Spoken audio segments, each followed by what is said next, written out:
Okay, sorry about that, guys. Okay, so hopefully everyone who's attending today's webinar will know at least a little bit about universal credit and what it is. But just in case you don't, I'll very quickly explain what universal credit is. So universal credit's a new means-tested benefit that's been introduced across the whole of the UK, and it's really going to be replacing tax credits and all of the other means-tested benefits for people of working age. And when we talk about working age, we really mean between the ages of about 16 and 66. So the idea is that universal credit will streamline the benefit system and simplify it by reducing the number of benefits that people get.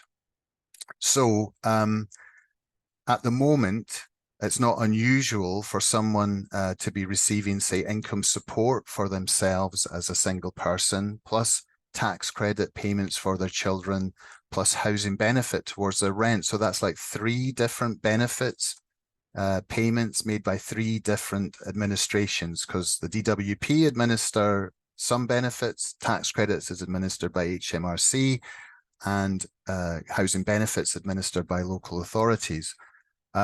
So the idea is by rolling these payments together into one single payment that you get each month, it will simplify the system, make it easier for the DWP to administer, and supposedly also make it easier for claimants to understand how their benefits are being calculated.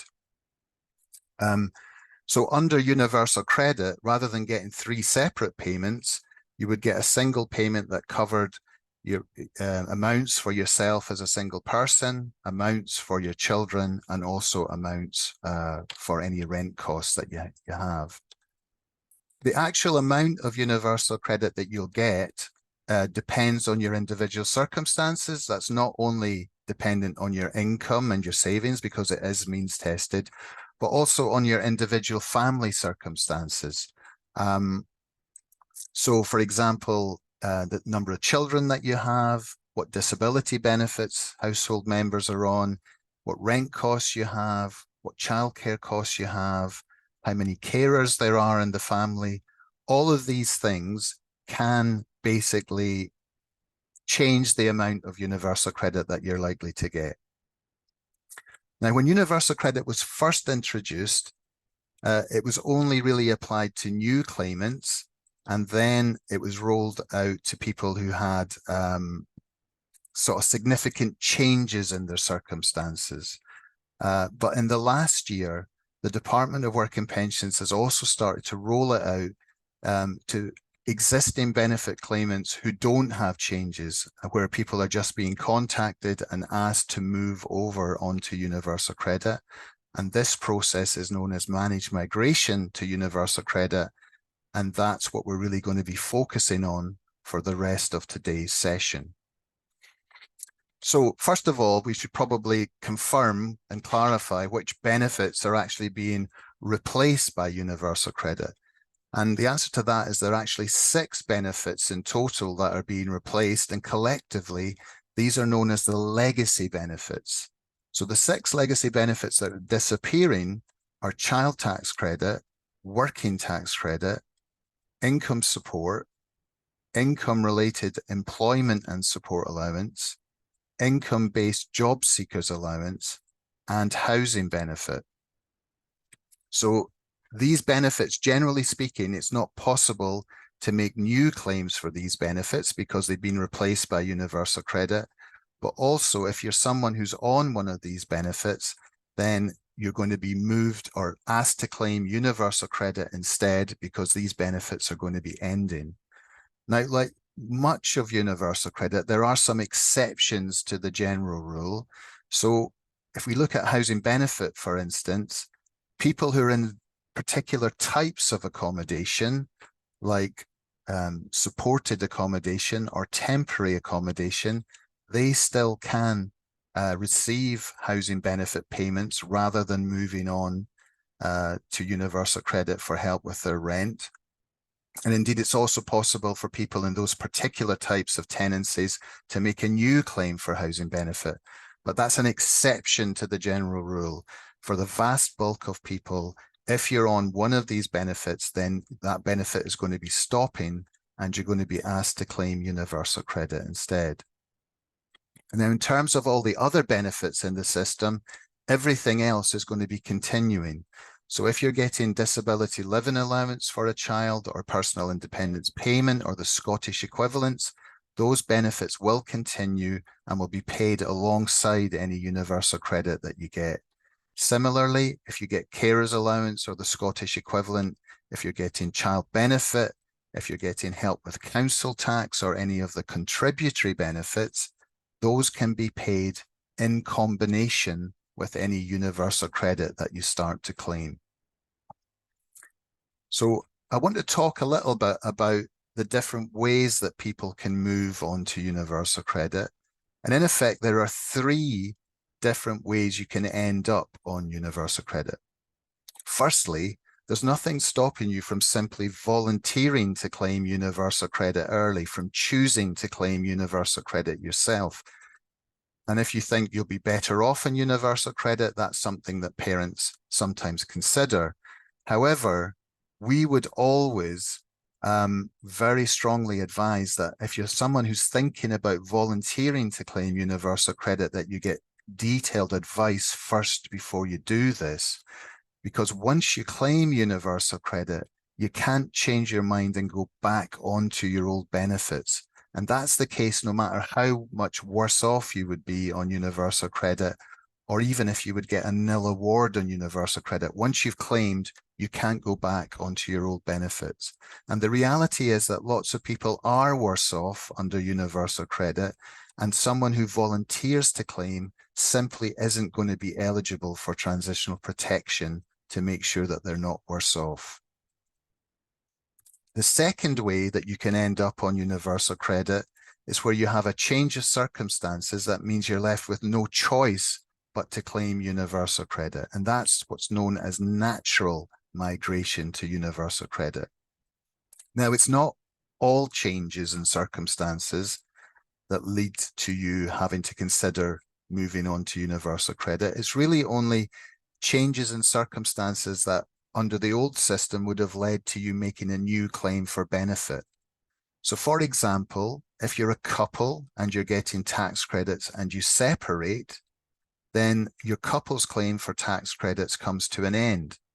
Unfortunately, it's not possible to make a new claim for tax credits as a single person, so you're going to have little option but to claim universal credit if that applies to you. If you want to receive financial support still, the only option that's going to be open to you is to claim universal credit. Similarly, if you're, say, a renter who's got a housing benefit claim and you move tenancy to a different local authority area, your housing benefit claim at that council will close down.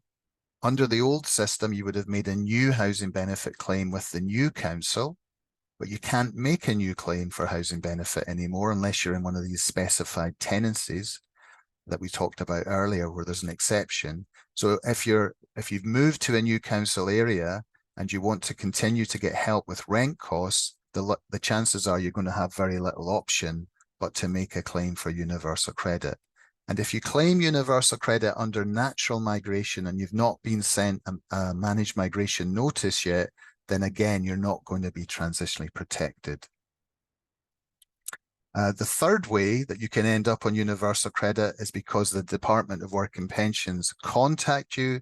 They tell you that your legacy benefits are ending and that you're going to need to make a claim for universal credit instead. This is called managed migration, and this is what the rest of the session is really going to focus on.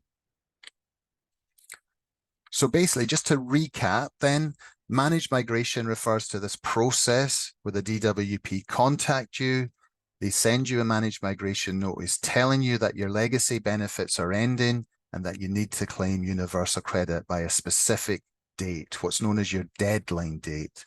And the letter that they send you is something that's called a managed migration notice. Now, currently, about 60,000 households per month are being sent managed migration notices asking them to migrate to universal credit. Provided you make your claim for universal credit within the certain deadlines that are given in your notice, you should be eligible for transitional protection payments to make sure that you won't be worse off on universal credit. But transitional protection only applies if you claim under the managed migration rules. And in effect, that means waiting until after you've had your managed migration notice, but then claiming within certain deadlines. You're not normally transitionally protected if you volunteer to claim universal credit or you move via natural migration. Now, I say you're not normally transitionally protected because, again, there is a slight exception to that. For disabled adults who are on income support or income-related ESA and who receive an extra payment called the severe disability premium, they can receive some limited transitional protection, even if they claim under natural migration or by choosing to volunteer to claim. They're not wholly transitionally protected, but they get some transitional protection for the extra disability payments that they receive. But that's the exception. For everyone else who's not in that specific group, the only way you will be transitionally protected is if you're claiming under the managed migration rules. So we're quickly going to just look at the timetable for managed migration. It actually started last year, managed migration, and it was initially just focused on a group who are known as tax credit only claimants. These are people who receive tax credit only and no other means tested benefits.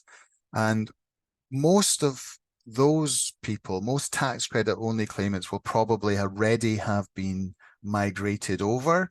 There will be some groups who haven't yet, some sort of groups who are getting temporarily protected, but even those groups will likely receive managed migration notices in the next few months, and certainly by February 25 at the very latest.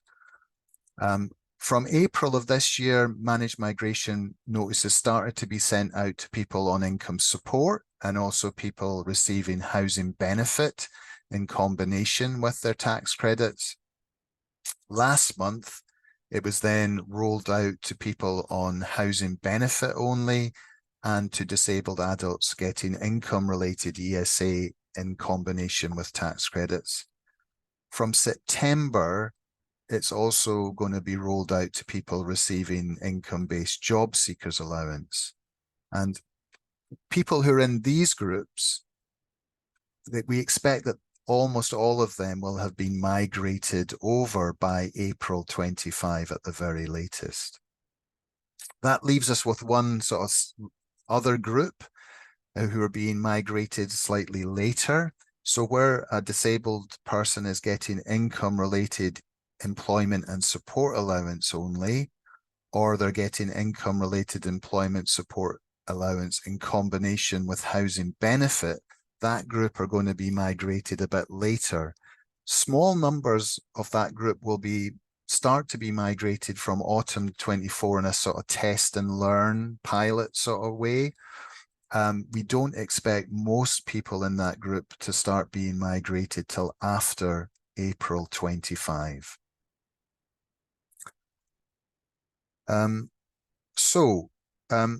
will you know when you're going to be migrated, or rather, how will you know when you've been selected for migration and what happens at that point? Well, the answer to that question is you'll know you've been selected for managed migration because you're going to receive a managed migration notice. So this is a letter from the Department of Work and Pensions that tells you that your legacy benefits are ending and that you need to claim universal credit by a specific date. And this point is really important. You need to claim universal credit. Although the system's called migration, there's going to be no automatic transfer happening where you'll be automatically moved over to the new system. You will need to actually claim universal credit to ensure that you continue to have financial support once your legacy benefits stop. So your managed migration notice will specify a deadline day when your legacy benefits will start to end, and that's the date where you're expected to have claimed universal credit by. Now, one of the problems that kind of emerged sort of last year when people started to be first sent managed migration notice was there was a lot of confusion amongst claimants about whether they'd received a managed migration notice or not. A lot of people thought that the general information leaflets that they were getting sent by the DWP was a managed migration notice. They claimed early before they needed to because they'd received this information notice. Unfortunately, those people weren't transitionally protected because technically they were treated as having opted or chosen to claim universal credit because they hadn't actually been sent a notice yet. All that they'd been sent was a leaflet. So it's important that you're clear what a managed migration notice looks like so you know when you've received one. So just a few points to make here. I've got a sort of sample copy of a managed migration notice so you can see what it looks like. Firstly, very importantly, to differentiate it from just a general information leaflet, this is a letter that's addressed to you. It's got your name and it has your address on the letter. It also specifically specifies the benefits you're currently receiving that are going to be stopping. So for example, in this case, Mr. Patel, he's getting child tax credit and housing benefit. That's his legacy benefits. And he's been told here that these are going to be stopping and that he needs to claim universal credit by the 7th of July. So the letter includes a specific deadline day. As you can see here, the letter was sent to him on the 6th of April. So he's got a 3-month window here within which to make a claim for universal credit. So it specifically sets out what the deadline day is. And just to make sure that there's absolutely no ambiguity about this, somewhere on the letter, in this case on the second page towards the bottom of the page, it actually specifically says it's a managed migration notice. So here it says, this is a migration notice issued under Regulation 44 of the Universal Credit Transitional Provisions Regulations. So it should say somewhere on your managed migration notice that that's what it is. So now that you know what a managed migration notice looks like, I need to make a few things clear. So first of all, it can be issued at any time. But for people who aren't on income-related ESA by itself or income-related ESA in a combination with housing benefit, if you haven't already received a migration notice, then the likelihood is that you are going to receive one in the next 2 or 3 months, and certainly before February 25. Now, couples will each receive a separate managed migration notice addressed to them individually, but with the same deadline dates on it. It names, as we've already seen, the existing legacy benefits that will be stopping and tells you that you must make a claim for universal credit and actually specifies the date by which that claim must be made, and that is known as your deadline day. Now, one thing that's not so well known is that in certain circumstances, it is possible for a managed migration notice to be cancelled and for you to be able to stay on your legacy benefits for a bit longer with, a managed migration notice then being issued at a later date instead. Now, there's 2 particular circumstances where the law allows a managed migration notice to be cancelled. One is if it's not in the best interest of the claimant to receive a managed migration notice at that time. The other grounds are where a managed migration notice has been issued in error. Now, we haven't really seen very many cases where the DWP have accepted that it's not in someone's best interests to migrate, but we have certainly seen plenty of cases where managed migration notices have been cancelled because they've been issued in error. Now, you might wonder, well, how can one be issued in error?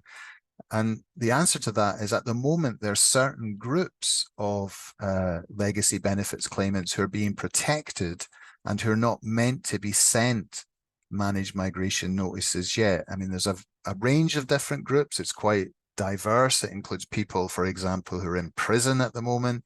It includes 16 or 17-year-olds who are getting universal credit in their own right. One of the groups that it covers at the moment, at least, are families who have a young person who's aged 19 and who's still in full-time non-advanced education. They are not currently supposed to be sent managed migration notices, but unfortunately, in a lot of cases, they have been sent a notice. So the policy currently, the DWP's own internal policy, is that they should not send a managed migration notice to a family who've got a 19-year-old in full-time non-advanced education. The reason for that is that under universal credit, payments for a 19-year-old stop on the 31st of August, whereas under the tax credit system, payments can continue until that child's 20th birthday. So if you're moved on to universal credit, the payments you get for your child will stop much quicker. So you're being disadvantaged by being moved over. So the DWP have put in this policy to try and protect that group of claimants. However, the problem is that the DWP are often unaware of what age your children actually are. Because if you're coming over from tax credits, it's HMRC that hold that information, not the DWP. So the reality is that notices are regularly being sent in error to this group of claimants. Now, if that happens and you're sent a managed migration notice despite having a 19-year-old who's in full-time non-advanced education, you can call the UC Managed Migration Notice Helpline. The number is 0800 169 0328. That number appears on the migration notice, and you can ask that the notice be cancelled and reissued at a later date. Now, we have had some parents phone us to say they've tried that, they've asked for the cancellation, but they've been told by staff on the helpline that they don't know about the policy and they've refused to cancel. That shouldn't be happening. It kind of suggests poor training for the staff on the UC helpline who are dealing with that inquiry. If you have asked for a cancellation for these reasons and it's refused, you should get urgent advice from a local welfare rights team or a Citizens Advice Bureau, or contact our helpline to get further advice about what you should do. One thing that's important to say is that this policy around 19-year-olds is likely to change and is probably going to be scrapped, actually, and that might happen quite soon. The reason the policy exists is to protect families who have a child who is going to be who's turned 19 before September. So after September, that there won't really be a need for this policy in the same way. I mean, if you've got a child who's turning 19 after the 1st of September, you probably won't need to ask for a cancellation. So basically, if you're a parent who's watching this webinar, watching a recording of the webinar at a later date, you probably need to seek up-to-date advice by phoning the contact helpline about what exactly the current situation is. But at the moment, at least, if you're someone who has a 19-year-old who's in full-time non-advanced education, you shouldn't have been sent a managed migration notice yet, and you can ask for that to be cancelled. And if your child has turned 19 before the 31st of August, it's definitely going to be your interest to get advice about getting a cancellation. Okay, what we're going to do now is have a quick break from the webinar itself, and Polly has been reviewing the questions that have been coming in from the chat. And Polly, can you just let us know what sort of questions have been coming in and maybe answer some of the questions that parents have had thus far? Yeah, of course. Thanks, Derek. So we've had some questions that were sent in before the webinar as well, so I'll answer as many as I can. There are some things that we can't cover in this webinar. So if you're self-employed and students who are studying at higher education, particularly adults, you might want to contact our helpline for some specific advice. That's 0808 808 3555. We've had a few queries from people who are on contribution-based ESA. Just to confirm, that is one of the legacy benefits, so that will continue to be paid as it is now. That won't end at all. Income-based ESA is a legacy benefit, so anybody on income-based ESA will be moved to universal credit. But if you're on contribution-based ESA, that will continue as it is at the moment. But if you have any specific questions or circumstances, again, you're welcome to contact our helpline and we can check your other benefits for you. So some of the other questions we've had, will I be worse off on universal credit? Transitional protection should ensure that nobody is worse off when they first claim universal credit, and Derek will go into a bit more detail about that later on in the session. There are some people who are in quite unique circumstances where that might not apply to them, but generally most people should continue to have the same amount of income. So some of the questions, my son is doing A-levels, can I still claim for him? Yes, you can. So universal credit child elements, provided your child is in full-time non-advanced education, you can continue to receive child elements of universal credit until the 31st of August after your child's 19th birthday. Young people on ESA, when do they move? Again, if they're on contribution-based ESA, then that wouldn't apply to them. They would continue with that benefit. Does the form have to be done online? We will have a section later covering how to apply the universal credit. Some questions about couples as well, about whether you both need to claim. Again, we'll cover that later on in the session. But yes, couples do both need to make a claim individually for universal credit, and those claims will be joined together. And then we've had questions about whether the form has to be done online. Again, we'll go into more detail about this later on. But the default position is that it does have to be done online, although there are some other ways of applying for that if you would struggle to access a claim form online. Can I just jump in, Polly, just on the question about when will people on ESA be asked to claim? So just to remind people in the terms of the timeline. So if it's income related ESA that someone's receiving, then it's going to depend on whether they're just getting income related ESA or whether it's being paid in combination with something else. So if someone's on income related ESA and also gets tax credits alongside that, then that group have started to receive managed migration notices already from last month onwards.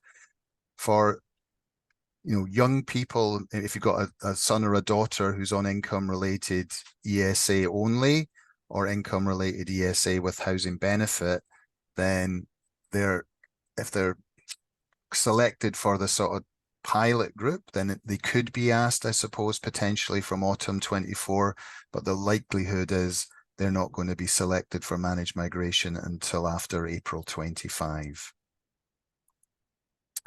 Sorry for jumping in, Polly. We've got a few other questions here. So what level of education is described as non-advanced education for 19-year-olds? So that would be up to A-level or equivalent.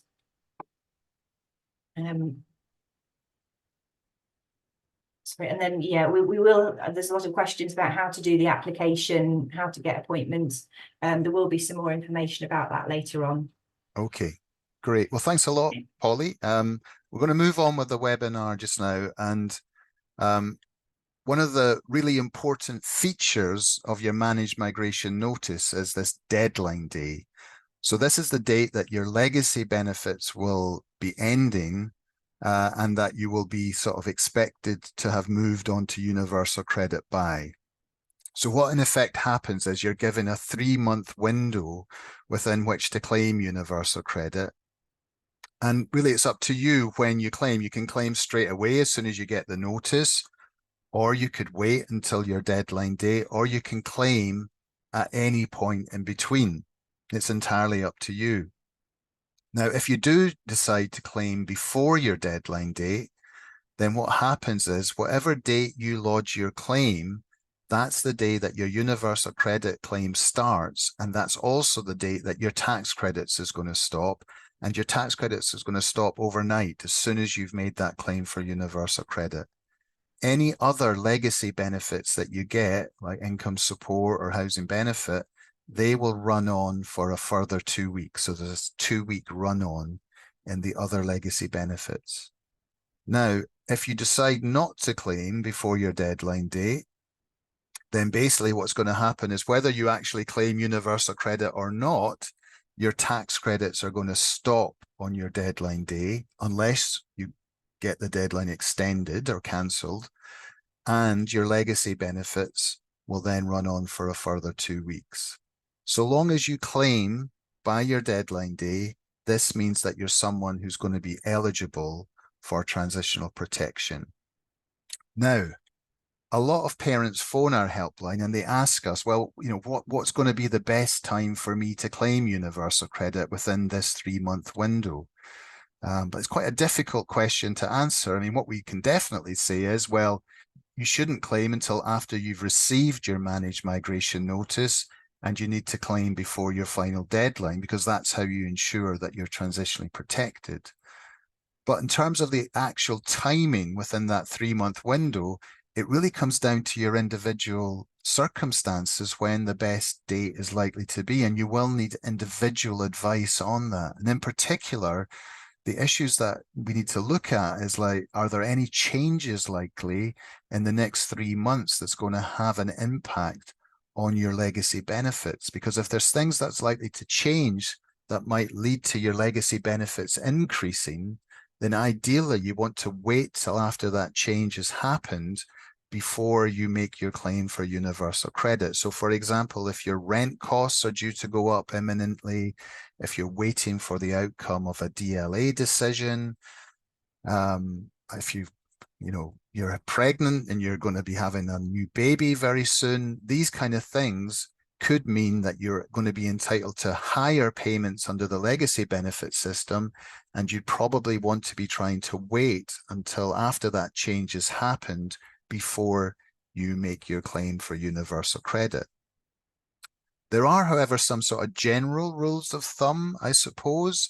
So for example, if you're paid tax credits 4-weekly, you're probably going to want to wait until just after you've had a tax credit payment before claiming universal credit. And that's really just about making sure that you've got an adequate sort of cash flow at the time that you're migrating over, so that, because you're going to have this sort of 5-week wait before you receive your first universal credit payment. So you want to have had a payment of tax credits in the very near sort of past that will help you manage that transition and the lack of any income over that 5 weeks. As a general rule of thumb, it's also best to avoid claiming near paydays. And that's really about trying to avoid a situation under universal credit where you might get paid twice in the 1 month. Because if that happens, it could mean that your universal credit in that month would be a lot lower than it normally would be. So that's another thing that you kind of just want to try and avoid.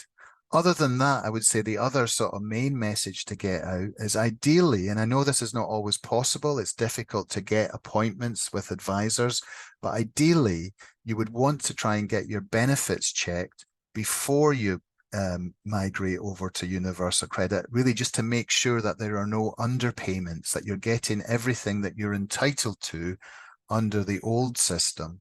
And the reason for that is, ideally, you want your legacy benefits to be as high as possible at the point that you're migrating over, because the higher your legacy benefits are, the greater the chances that you'll get transitional protection, and the higher those transitional protection payments are likely to be.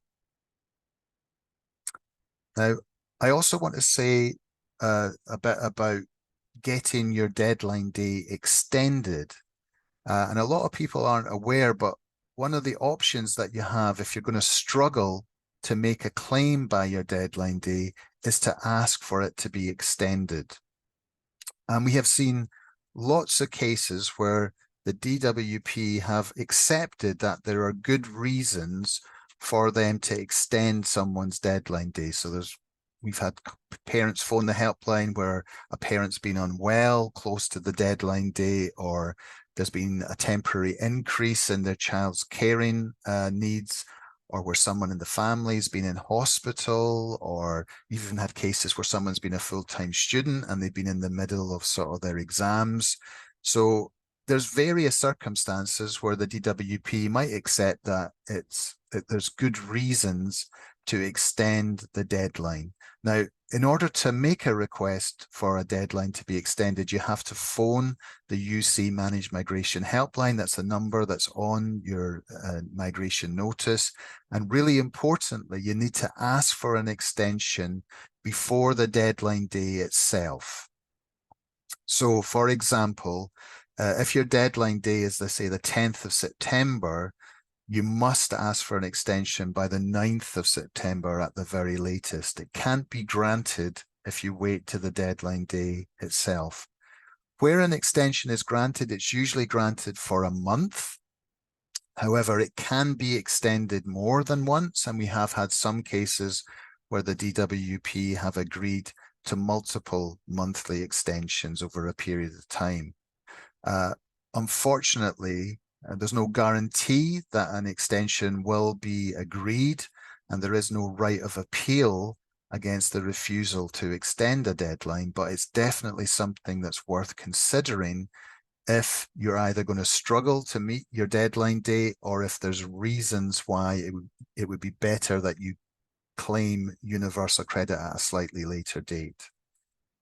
What happens when you are granted a deadline is they issue you with a fresh managed migration notice that has the new extended deadline date on it. Okay, so I want to talk a little bit about a specific issue that's thrown up for families with looked after children, because there's a special sort of policy around extensions for that group.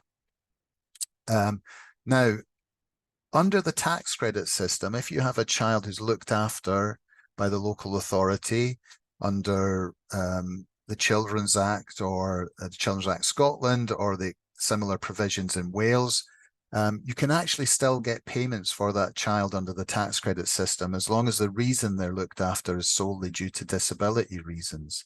But unfortunately, there's no equivalent to that rule under universal credit. So under universal credit, if you've got a child who's got looked after status, you simply don't get any payments for that child under universal credit at all, unless they're only being looked after by the local authority during a temporary sort of short break. Other than that, you're not treated as responsible under the universal credit system for any child who's being looked after and accommodated by the local authority. Even worse though, there's no transitional protection to make up for the loss of child elements previously paid for a looked after child. It's because of technicalities in the rules around transitional protection. Unfortunately, you cannot get transitional protection to make up for the payments you've lost for your looked after child. So families with a looked after child are at very great risk of being significantly worse off if they move on to universal credit. And we've seen families who can lose £750, £800 a month as a result of moving on to universal credit. Because of that situation, the Department for Work and Pensions have agreed to a special sort of policy around this group. And basically, where staff at contact reach out to universal credit and provide details of a family with a looked after child. What universal credit have agreed is that they will extend the managed migration deadline on a month-by-month basis until February 2025. what they've said is they can't extend beyond February 25 because unfortunately tax credits is just going to disappear. It's going to be ending. The tax credits are going to cease to exist probably in April 25. So everyone on tax credits does need to be moved off that benefit. And that will include families with looked after children. But they're trying to at least delay that happening. And hopefully in the meantime, it allows an opportunity for charities such as ourselves to try and campaign and to lobby with the new administration at the DWP to try and ask them to look at perhaps changing the rules around looked after children. So if you're a parent who's in this situation, if you've got a child with looked after status, and that includes a child who's been looked after voluntarily under Section 20, it's really important that you contact us here at Contact, and you do that as soon as you get a managed migration notice, and we can reach out to Universal Credit to try and get steps taken so that your managed migration notice can be repeatedly extended until February 2025. I also want to say a little bit about some enhanced sort of steps and supports that have been put in place for vulnerable claimants where they haven't claimed universal credit and their managed migration sort of deadline date is fast approaching. So all claimants, no matter who they are sent a reminder at week 7 and week 10 that they're expected to claim universal credit. But if someone's on either income support or income-related ESA, extra steps are taken to try it as a safeguard. So if you've still not claimed universal credit by the week before your deadline date, that's week 12 in the process, you'll actually get a text from Universal Credit telling you that someone will be phoning you to discuss making a claim. And the DWP will try and call you 3 times on different days and at different times to try and find out if there's extra help that you need in order to make your claim for universal credit.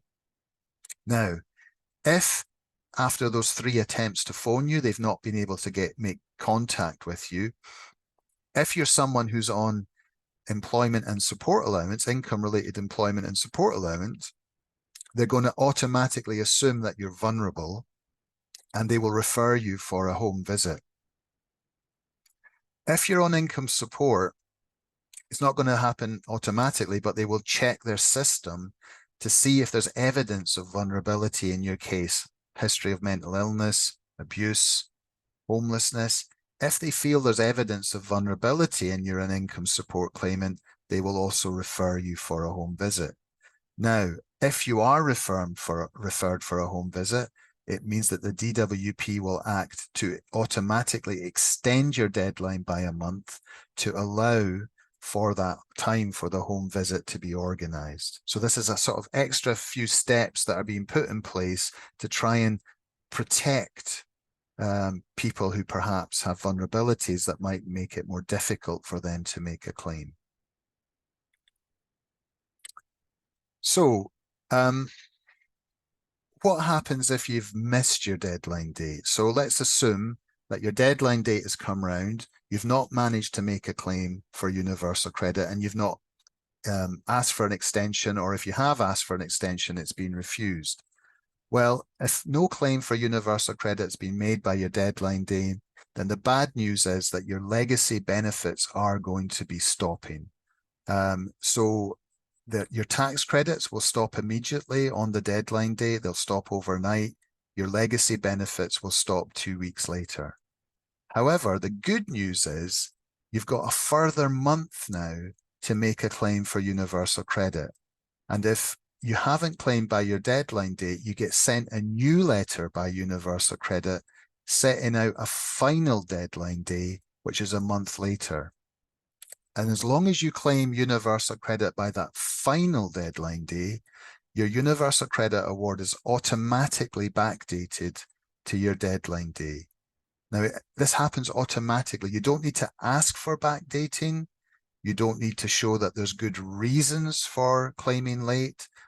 as long as you claim within that extra month that you've been given, then they will backdate in all cases.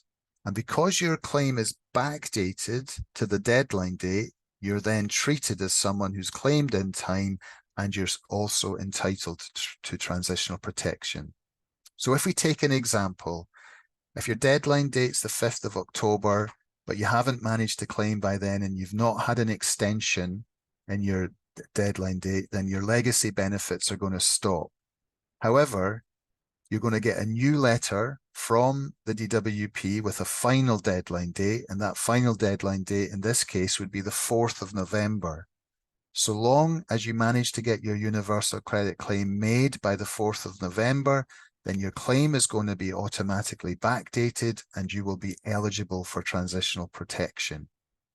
However, if you claim on the 5th of November or after that, it's going to be too late. You will still be able to make a claim, but it's not going to be backdated and you won't be considered for transitional protection. So if you miss your final deadline day, your legacy benefits will have ended from your original deadline day. You can still make a claim for universal credit at any point, but there's obviously going to be quite a long gap between the legacy benefits having ended and your first universal credit award being made. More importantly, your universal credit is not being backdated, and that means you're not claiming under the managed migration rules, and you're not going to be transitionally protected if you're someone who would be entitled to lower payments under universal credit than your legacy benefits. At this point, I also want to say a little bit just about when you can expect to get your first universal credit payment, which has been a very controversial issue ever since universal credit was first introduced. Universal credit is a monthly benefit. It's paid monthly normally, and it's paid in arrears. What that means in practice is that you're not likely to receive your first universal credit payment until 5 weeks after you've made your claim for universal credit. Now, if you miss your deadline day, then you're going to face a longer gap because your tax credits and legacy benefits are going to stop on the original deadline day, and your universal credit is still not going to be paid until 5 weeks after you get round to claiming UC. So missing the deadline date, even if you claim before your final deadline, it is going to mean you've probably got a longer gap of more than 5 weeks before you get your first payment if that happens.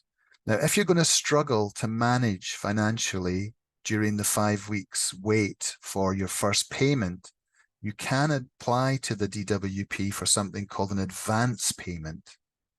An advance payment, though, is a loan, and what that means is it has to be repaid to the universal credit. And how that works in practice is that once you start to get your universal credit payments, they're going to claw back a percentage to repay the advance until the full amount has been repaid, in which case then your universal credit payments would go back up to the full amount. So it is important to know about that option of asking for an advance payment if you are someone who's going to have face financial hardship during the 5 week period. Okay, we're going to have another quick break just now from the actual webinar just to see if there's any further questions that have come in. Polly, I'm just going to hand over to you for a few minutes. Okay, thanks, Derek. We've had quite a few more questions. So firstly, can we ask for fortnightly payments? Yes, you can. The payments can be broken down into a fortnightly payment. You generally be expected to give a reason for that, perhaps explaining why you wouldn't be able to manage with a monthly payment. The default position is that the payments are paid calendar monthly, so on the same date every month. Another question about, or several questions, can I get help with the claim? There is the Citizens Advice Bureau have a help to claim service.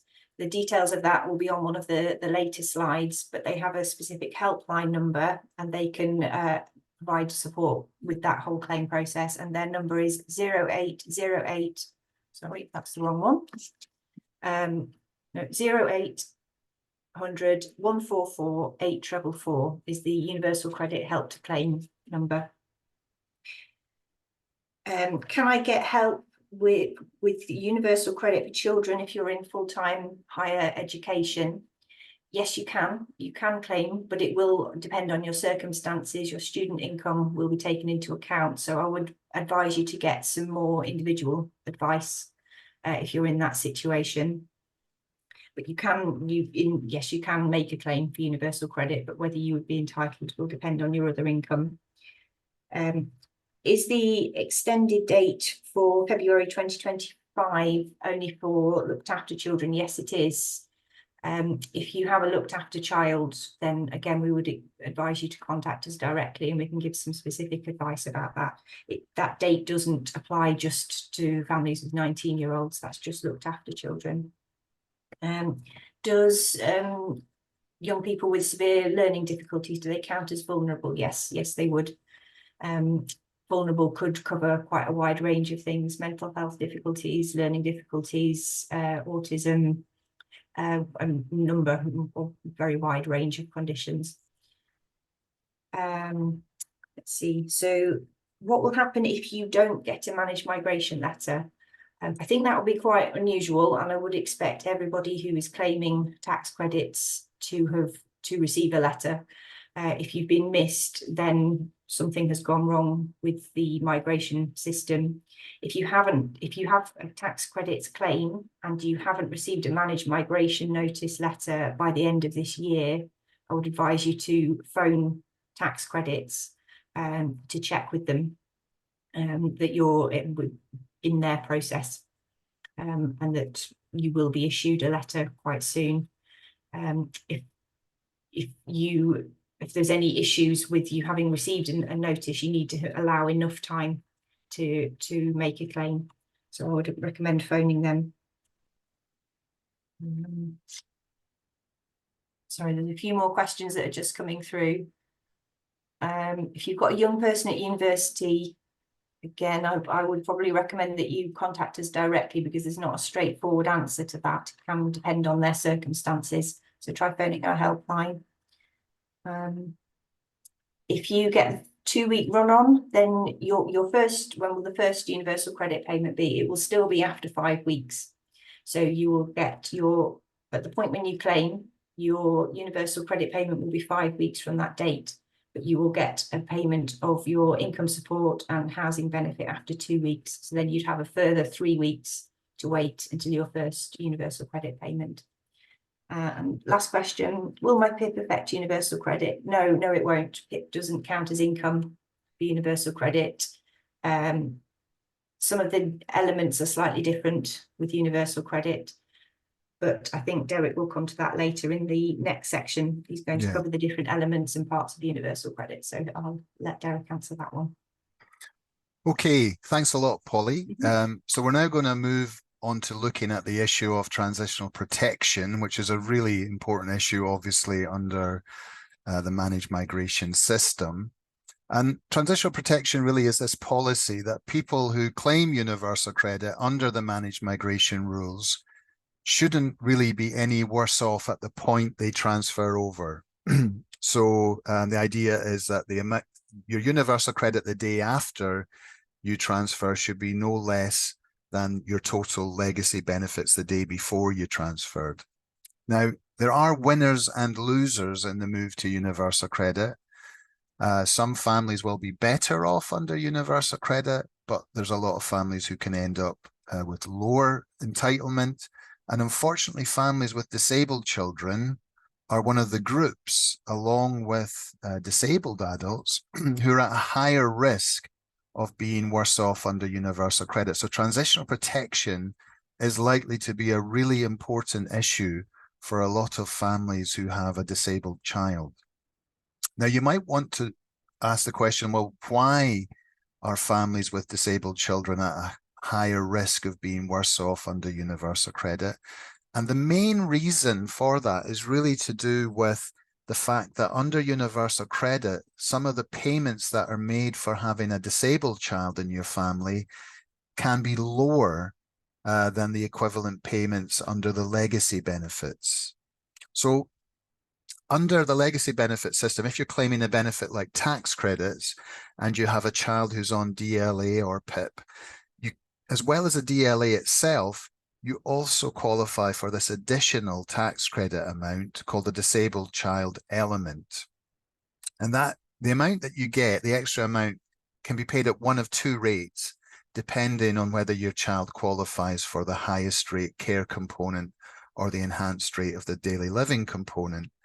And that idea, this system, has been replicated in universal credit. So they also have this system of additional payments if you've got a disabled child. They call it something slightly different. It's called a child disability addition rather than a disabled child element, but it's the same sort of payment. But the problem is that the payments are not necessarily the same amount. And I'm going to illustrate this with a table. So if your child qualifies for the higher disabled child edition, so that means if your child's on highest rate personal care or enhanced rate daily living, whether that's under DLA, PIP or the Scottish equivalents, the amount that you'll get under universal credit, which is here in the second column, is £112.21. That's the same amount that can be paid for that child under tax credit. So there's no change there. But if your child doesn't qualify for the higher disabled child edition, and they qualify for a lower disabled child edition instead, so this covers children who, say, are getting the middle rate care or standard rate for daily living, or who get mobility only, no care. For those children, the amount that's paid under tax credits is £80 a week extra, but under universal credit, it's only £35.95. So that means there's a quite significant shortfall here where the payments that you get for that child under the universal credit system are significantly lower than the payments you've been getting under the old system. So some families could face significant drops potentially in terms of entitlement under universal credit if they're not transitionally protected. Now, I'm not saying that every family who have a child who qualifies for a lower disabled child edition would necessarily be worse off by £44, because particularly if they're a working family, there might be other design features of universal credit which mean they get extra payments elsewhere that make up all or some of the loss for the child. But if you're not working and you've got a child who's on middle rate care or low rate care, there's a really high probability that under universal credit, your entitlement is going to be lower by around £45 a week than what you were getting under the legacy benefit system. Now, the other big reason why a lot of the families we work with can end up worse off on universal credit is to do with the fact that it's quite common in families with a disabled child for at least one parent to also have disabilities or have issues where they're not have a limited capability for work. Now, under the legacy benefit system, if you're a disabled parent or a disabled carer, it's possible to get extra carer payments, something called a carer premium, as well as extra adult disability elements for yourself. But under universal credit, that can't happen. If you're a disabled carer, you'll either get an extra carer element or an adult disability element, but not both. So that's another reason why a lot of the families that we're working with are potentially at risk of being worse off. So transitional protection, that is a crucial issue for a lot of the families that we work with. Now, there's actually 3 different types of transitional protection, and I'm going to quickly run through each of them. There's something called student transitional protection, and why this exists is because under universal credit, there's quite a lot of restrictions on which students can even claim universal credit. So particularly if you don't have dependent children and you're a student, generally speaking, the rule is you can't claim if you're receiving education. But under the legacy benefits, there's a lot more flexibility. So it's easier for students to claim benefits like housing benefit, for instance, or tax credits. So if someone is moving from legacy benefits and we're getting benefits despite their student status, when they move on to universal credit under managed migration, as long as they remain on the same course, then they are allowed to still claim universal credit despite the restrictions that would normally perhaps stop them. So this is a special rule that says we'll ignore your student status, we'll ignore the fact that you shouldn't normally be paid universal credit as a student, as long as you're still on the course that you were on when you were getting your legacy benefits. The other two types of transitional protection we're going to look at in a bit more detail. So it's the transitional capital disregard, which is a temporary 12-month disregard, and the transitional element, which is a top-up payment. It's not time limited. In theory, it could be indefinite, but in reality, the transitional element will reduce over time. It will be eroded and will eventually reduce to zero. So we'll look at the transitional capital disregard first.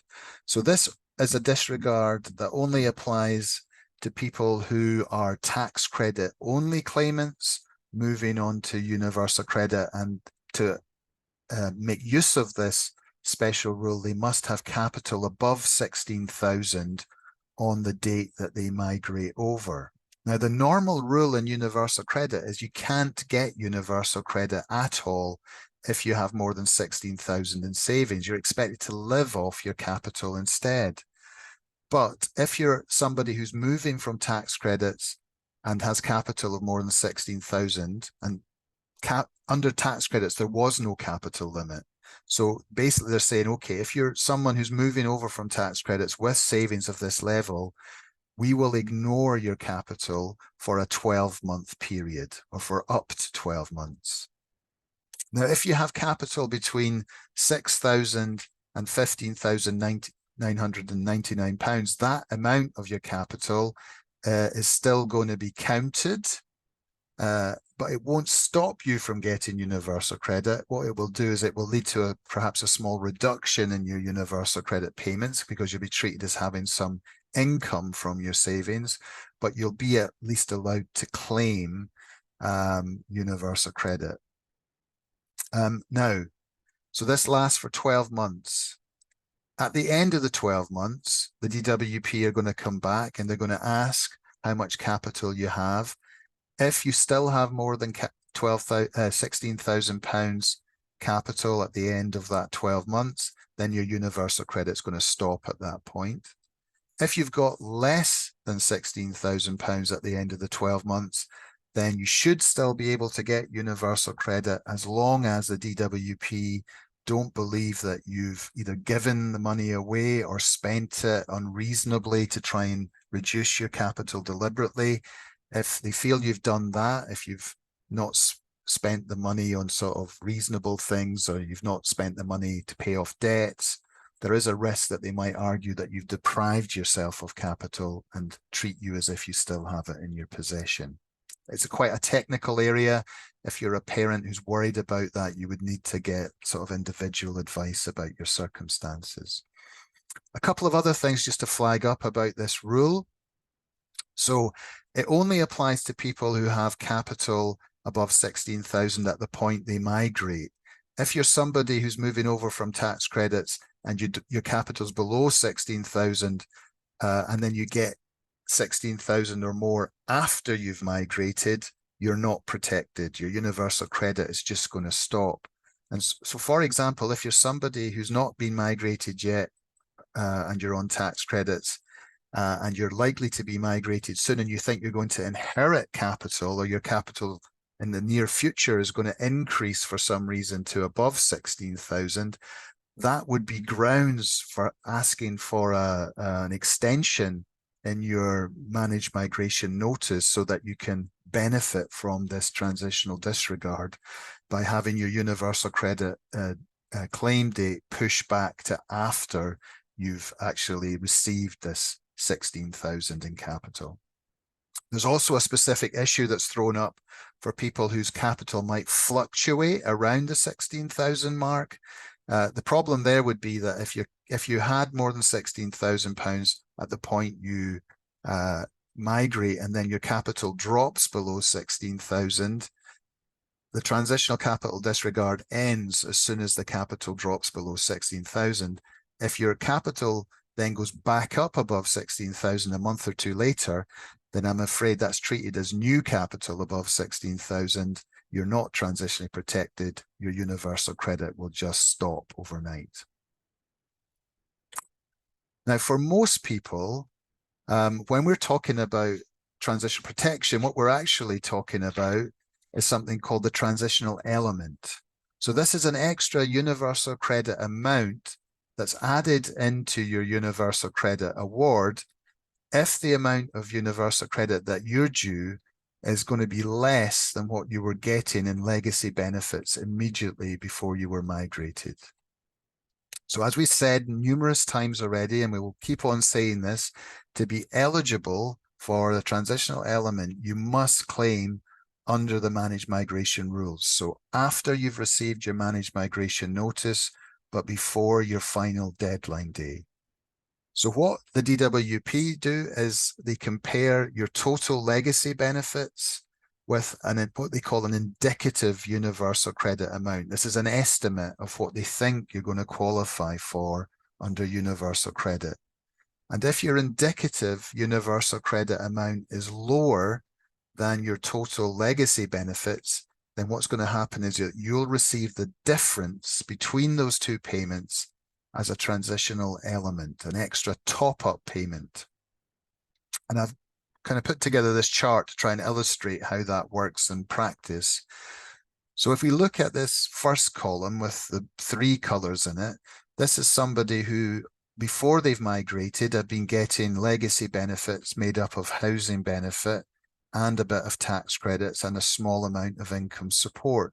And let's just say, for argument's sake, that their payments total £1,000 a month. If that person has a UC indicative amount of £800 a month, that's this red amount here in the second column, what will then happen is, as long as they claim under managed migration, they'll be entitled to a top-up payment. That's this yellow section here. This is a transitional element. It's £200, and it makes up the difference between the £800 that their indicative universal credit is and the £1,000 that they were receiving under the legacy benefit system. So that's how it's supposed to work. On the face of it, it's quite straightforward and quite sensible. The reality is that there can be issues with the transitional calculation. The calculation of the transitional element can be a lot more complicated and a lot more technical than you think, because the rules themselves are quite technical. And what we see sometimes is families getting a higher transitional element than we've been expecting, whereas some other families get a lower transitional element than we were expecting. And the risk of that happening, of getting a higher or a lower element, is particularly the case if you're someone who's moving over and you've got a tax credits award and you've got earnings, because there's big differences between how earnings are dealt with under the tax credit system and the UC system. And sometimes tax credits are actually using earnings figures that are not up to date, that are well out of date, might be a year out of date. So that throws up a lot of issues for people who are migrating over, and can cause some sort of discrepancies really in the calculation of the transitional element. We also have this issue that some families are not transitionally protected, or some of their payments are not transitionally protected. We've already covered the situation of families who've got a child with looked after status. Another group who are not necessarily transitionally protected are families who have a 16 to 19-year-old who's temporarily out of non-advanced education, whether that's due to disability or illness or whatever. Under the tax credit system, there are these rules called the temporary interruption in education rules that allow you to continue getting tax credits during a temporary interruption of education, but that doesn't apply in the same way under universal credit. So there is a risk that when you move on to universal credit, you don't get payments for the child who's in a temporary interruption. And unfortunately, again, due to technicalities and how the regulations work, you wouldn't get transitional protection to make up for the loss of payments for the child who's in a temporary interruption. I guess the other thing that's worth making clear about the transitional element is that unlike other benefit payments, it's not increased over time. So it's not uprated with inflation every April. The transitional element in effect is capped. It never goes up. But actually, the transitional element can reduce, and in fact is almost definitely going to reduce, and can even be stopped altogether. So we need to look in a little bit more detail about some of these issues and why a transitional element might be reduced or why it might stop. So in terms of it stopping altogether, there's certain things that can just kill transitional protection, kill it overnight. So for example, if you're a couple who separate, then any transitional protection that was included in your couple's claim, it just disappears. You don't get it carried on over onto a claim as a single person. And the same principle applies if you're someone who's been claiming as a single person and has transitional protection and then forms a new couple and makes a couple's claim. You don't bring over your transitional element from your single claim. It just ends. Earnings can also lead to a situation where your transitional element stops. So if you're someone whose earnings are such a level that they bring your universal credit award down to nil for 3 months in a row, it means that if you then, your earnings sort of drop and you start to reclaim universal credit, you will not get the transitional element back if you've had 3 consecutive months where your universal credit award's been nil. Perhaps even more surprising, having a drop in earnings over 3 consecutive months can also bring transitional protection to an end, even although you might be worse off than you were before. So there's a rule that says if your earnings at the point you migrated were above something called the administrative earnings threshold, that's about £892 a month for a single person, £1,437 a month for couples. If your earnings were at that rate when you migrate, and then there's a period where they drop below that level for 3 consecutive months, it means you lose the transitional element altogether. You also lose the transitional element if your universal credit stops for any other reason other than earnings. So for example, if your capital goes above 16,000, if you go abroad for an extended period of time and your UC stops, when you reclaim universal credit after requalifying, you don't get the transitional element back. I said earlier that the transition, apart from the capital disregard, transitional element is not time limited, but in reality, it does erode over time and it will eventually reduce to nil. Now, the reason for that is that if you have an increase in any other part of your universal credit award, other than an increase in your childcare costs, then that increase will be deducted from the transitional element. And just to be clear about this, that includes if the increase is due to the annual uprating in benefits every April.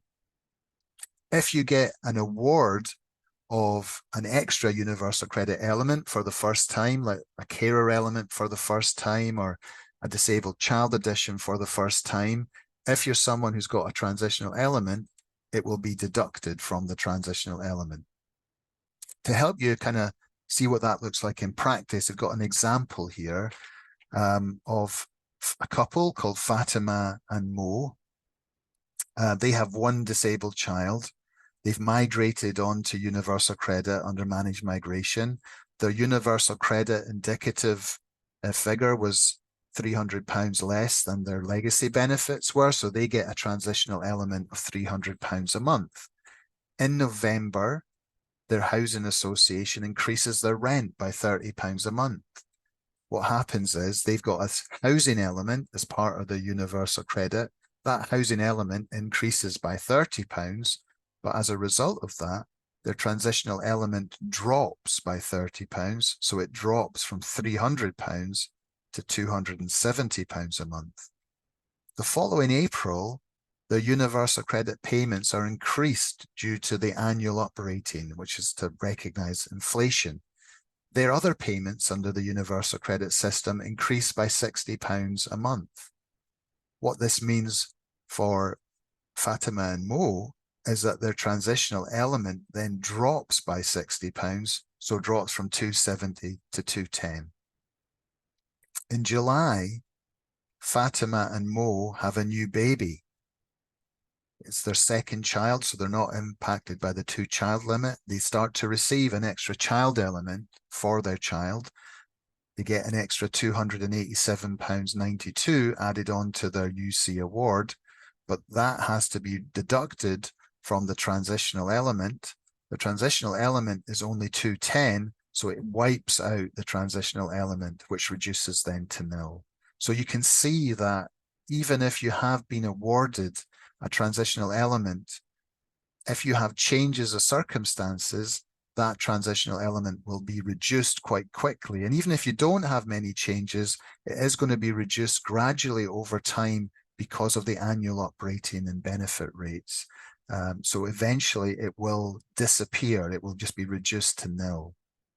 And it's for that reason that we would argue that families who are transitionally protected, although they're no worse off at the point of transfer, they will be worse off over time, because if they'd stayed on the legacy benefits, their payments would go up every year. But under universal credit, what's happening is that their transitional element is reducing, so that their total payments are frozen at the same rate until the transitional element reduces to nil. And it's only then that they start to benefit from annual increases. So yeah, in our view, in real terms, people who are transition protected are still going to be slightly worse off over time as a result of being migrated onto universal credit. Okay, so I think we'll have another quick break just to review what questions have come in during that section on transitional protection. Hiya, thanks again, Derek. So yeah, we've had quite a few more questions. A few questions about children's income and capital. If you have a 20-year-old who is claiming universal credit in their own right, no, that won't affect your claim. That wouldn't be taken into account. If you have other adults in the property who are earning, then sometimes that can affect benefits, but it wouldn't affect your universal credit claim. Your child's capital doesn't count towards your own, so the capital limits that Derek has just been describing, that wouldn't include any capital that's in a child's name, but it does need to be clearly in a child's account or clearly marked as money that belongs to that child. What age is the limit for a child disability addition? That's the same as the other child elements. So provided your child is in full-time non-advanced education, you can continue to receive the child elements and the disabled child elements for them until 31st of August after their 19th birthday. I've claimed disability living allowance. Can I get transitional protection?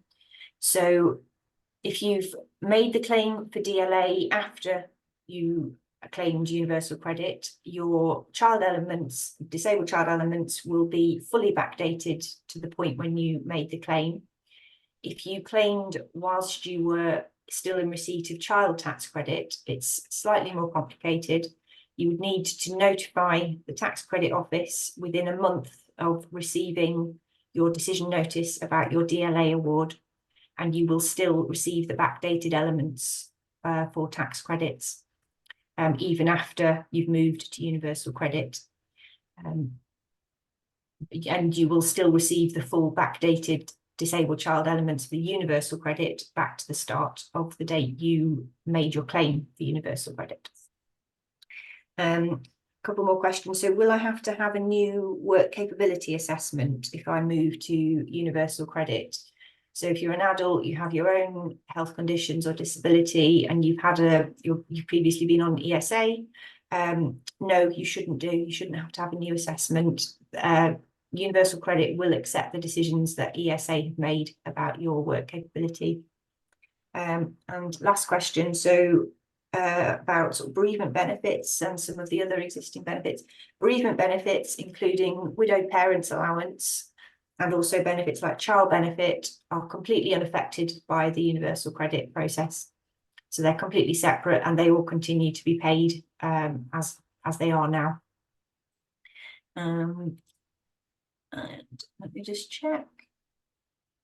I think that's everything for now. I think we've got a last question session right at the end, so yeah. I'll go back to Derek now. All right, thanks very much. Polly, can I ask you just to pop the questionnaire into the chat now at this point? That would be very helpful. And just to remind people, it'd be very helpful if you complete the questionnaire. It kind of helps us plan what other sort of online activities we do in the future. Yeah, the link's there. Yeah. I'll put it on again at the end though. Okay, brilliant. Thanks very much. Okay, so last section of the webinar now, really looking at more at what sort of is expected of you in actually making the claim for universal credit. So I'm going to briefly run through some of these slides. So universal credit usually has to be claimed and managed online. It's what the DWP refer to as being digital by default. So you start your claim normally via the .gov.uk website, and we've got the address there for people who need to use that. Now, if for any reason you're unable to use the internet or able to manage an online claim, it is still feasible to make a claim for universal credit through the Universal Credit Helpline, and the details are here as well on this slide. Before you can actually make your claim for universal credit, you do have to set up a universal credit account, again through the .gov.uk website. As part of that process, you'll need to provide your personal details, information including your name, address, and your national insurance number. When you then move on to make a claim for universal credit, there's a lot of information that you're going to have to hand. You're going to need to have information about your work and any self-employment, about your household composition, about all the benefits that your family are receiving, details of any other income you receive, as well as details of savings, capital, and investments, details of your housing, including a copy of your tenancy agreement, and information about any childcare costs that you have. Now, if you're a couple, you will need to each set up your own account, and you're asked if you have a partner as part of the process. If you do have a partner, you need to make a joint claim for universal credit. But what's happened is that you'll be given a linking code as part of the process that you can use to confirm that you're claiming as a couple, and to use the code to really link your two accounts together. But you must still both submit and verify your claims individually before you can start to be paid as a couple. Now, once your account is up and running, you will have access to this online account, which includes various features. There's something called a journal, which you can use to send and receive messages from the job centre. Now, unlike other benefit offices like DLA or PIP who will send you letters confirming things, you're not going to receive letters from Universal Credit. What's going to happen is that any letters that are sent, you'll get e-copies of those attached to the notes in your journal, and you'll be usually sort of texted by the staff at UC telling you that there's something in your journal that you need to look at. So And equally, if you want to send information to them or ask questions of them, you would do it normally via your journal. There's also a to-do list, which is a list of tasks that the job centre expects you to carry out. Now, what a to-do list looks like will vary dramatically depending on someone's individual circumstances. People who are job seekers will have lots of to-dos that are linked to looking for work or taking part in training or getting work ready. Other claimants, many full-time carers, people with disabilities wouldn't necessarily have those kind of things in their to-do list, but they would have other things perhaps that they're asked to do. There's also a section in your account that makes clear what your payments are. Every month you receive a statement confirming the amount that's being paid to you and also giving you a breakdown of the different elements that are being included in your Universal Credit Award. And there's another section which allows you to notify Universal Credit of relevant changes of circumstances, like having a new baby or a child that's been awarded a disability benefit for the first time, or a young person leaving education, or changes in childcare or rent costs. All of these things, there's a sort of specific section of your account that allows you to notify them of these changes. Now, often, once you've submitted a claim, you may still be asked to attend an interview with your local job centre staff. And there are three main purposes usually to these interviews. One is if they haven't been able to verify your identity online, they will maybe ask you to bring in proof of identity. For some people, there'll also be a meeting needed to kind of work out what your work-related commitments should be, whether you should be looking for work, how many hours you'd be expected to look for work, things like that. And the other reason they might want an interview is there's just some information that you've not been able to provide online that they need from you. You can minimize the need for a interview with job centre staff in certain circumstances. So if you can use the online verification portal on .gov.uk to confirm your identity, then that shouldn't be necessary. If you can provide all the information that they ask for in the online claim, then again, they shouldn't need to see you to gather further information necessarily. And it might be possible that you might not need an interview around work commitments, because it may be that you're someone who doesn't have any work commitments attached to your Universal Credit claim. So it's important to understand that everyone who claims Universal Credit has something called a claimant commitment, which is basically a contract between them and the DWP, making clear what's expected of them as a condition of getting paid Universal Credit. For some people who are job seekers, it will include things about the number of hours work that they must be available for, the steps they need to take to look for work, etc., etc. But not everyone has work commitments attached to their claim. Their claimant commitment might only say things like they need to tell the DWP about changes of circumstances. So groups that aren't subject to work-related commitments include the main carer of a child who's under the age of 1, some disabled adults who have a limited capability for work-related activity, for example. And another big group who are not required to have work commitments are people who are classed as full-time carers. Now, this issue can become a little bit complicated because it's not always accepted by the DWP that you should be treated as a full-time carer. What's clear is if you're someone who is eligible for carer's allowance or the carer support payment in Scotland, and that's whether or not you choose to claim it, as long as you can show that you meet all the conditions for those benefits, then you are someone who should be treated as a full-time carer and should be exempt from all work-related conditions automatically. You're also automatically exempt as a carer from any work-related conditions if the only reason that you're not eligible for carer's allowance or the carer support payment in Scotland is because your earnings are too high. So people that fall into these two categories, they shouldn't have to worry about any work-related conditions. they should be automatically switched off because they're classed as full-time carers. But there is a particular issue that's thrown up for couples who care for the same disabled child. And the issue here is that if both parents are claiming for are caring for the same disabled child, only one of them can be eligible for carers allowance. And that's because the carers allowance rules basically say you can't be eligible for carers allowance if someone else is already entitled for the same child. So where a couple each claim for the same disabled, or sorry, not claim, or each providing full-time care to the same disabled child, only one of them is going to be automatically treated as a carer and automatically exempted from work-related conditions.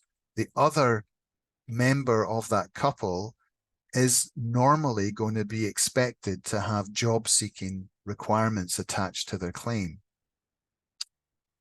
However, and this is not very well known and it's not very well publicized by the Department of Work and Pensions, there is a discretionary power under Regulation 89 subparagraph 1B of the Universal Credit Regs that Universal Credit staff have the discretion to exempt a second full-time carer from work-related conditions. Now, there's no guarantee that they will agree to that, but it's definitely worth asking for if you're a parent who's in that situation. Whether they're likely to agree or not is going to depend on whether they accept that it's not reasonable to expect you to look for even part-time work alongside your caring responsibilities for your child. So yeah, it's an important issue to flag up because in our experience, staff at Universal Credit very rarely acknowledge that this power exists, and it's left to the parent to bring it to their attention and say, no, like we're a couple, we're each claiming for the same child. We know that only one of us can be automatically exempted from job seeking, but we're asking you to use your power under Regulation 89 to exempt the second carer as a full-time carer also. Okay. As Polly mentioned earlier, if people are looking for additional support with the managed migration process, the support from the DWP themselves as a Universal Credit Managed Migration Notice Helpline, they're the people you phone to ask for a cancellation or an extension. They can also answer other questions about your managed migration notice if you're unclear about things. There's also the Universal Credit Helpline, which you use to actually make a claim if you're having problems doing that digitally. There's a separate number in Northern Ireland because there's a different social security system with a different administration. As Polly mentioned, Citizens Advice also have funding to run this national help to claim service that offers advice over the phone to people who are trying to make a managed migration claim. There's different numbers depending on whether you're in England, Scotland or Wales. Obviously, people who have questions about Universal Credit can also reach out to ourselves here at Contact. You can phone our helpline on 0808 808 3555, or you can access quite detailed information that we have on Universal Credit, including managed migration, via our website at contact.org.uk. That really covers pretty much all I was hoping to get through today's webinar. I don't know, Polly, if there's any sort of final questions that have come up. Hi, thanks, Derek. Yeah, there's quite a few more questions. I realise we've gone over the time, so I'll try and be as quick as possible with these. Apologies if we don't answer anything, but we are submitting some questions later in the week, I believe. Yeah, Well, that's they'll right. be available, Derek. It'll be towards the end of the week. I'm not exactly sure yet, but certainly before Friday, we'll Okay. have a summary on our web page, on a news story, and also on our links on our social media. Okay, that's lovely. So I've had questions about claiming as an appointee. If you're the appointee for your child and the DWP have already made you an appointee for benefits like PIP, that will also apply to Universal Credit. And one of the first questions that you're asked when you start the Universal Credit claim is, are you claiming for yourself or for somebody else? So if you confirm that you're claiming for someone else, that you're the appointee, and then put in their details when asked. Sorry, more questions. So can I use ID that's expired as part of the application? Yes, you can.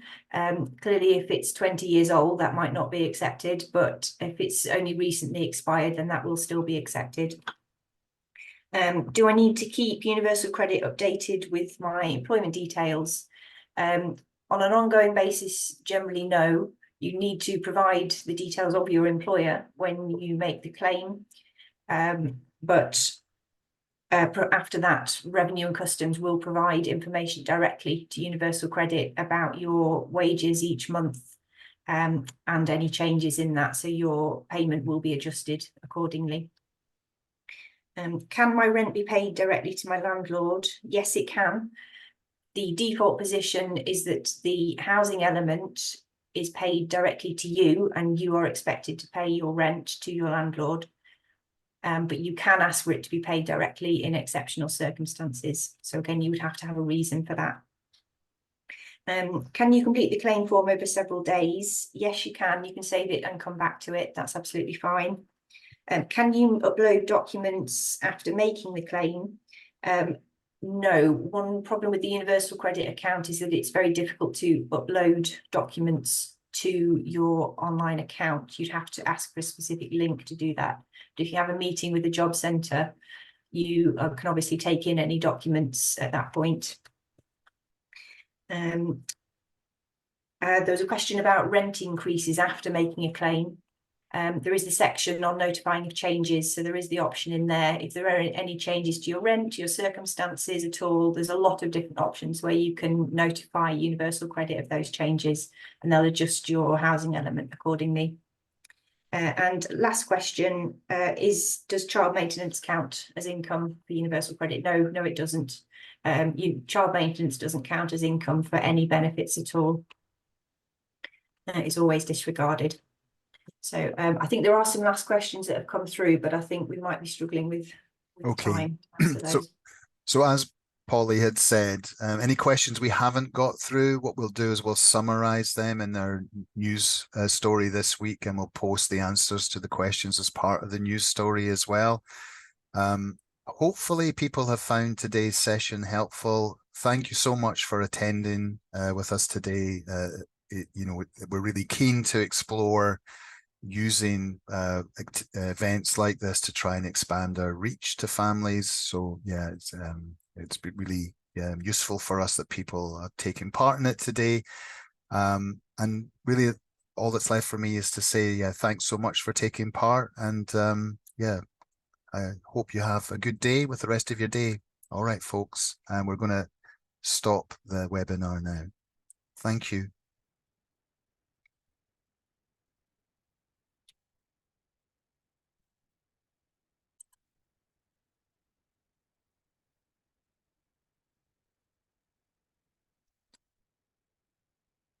Right, Polly, I need to remember how to save the chat. You remember how to do that? Chat function.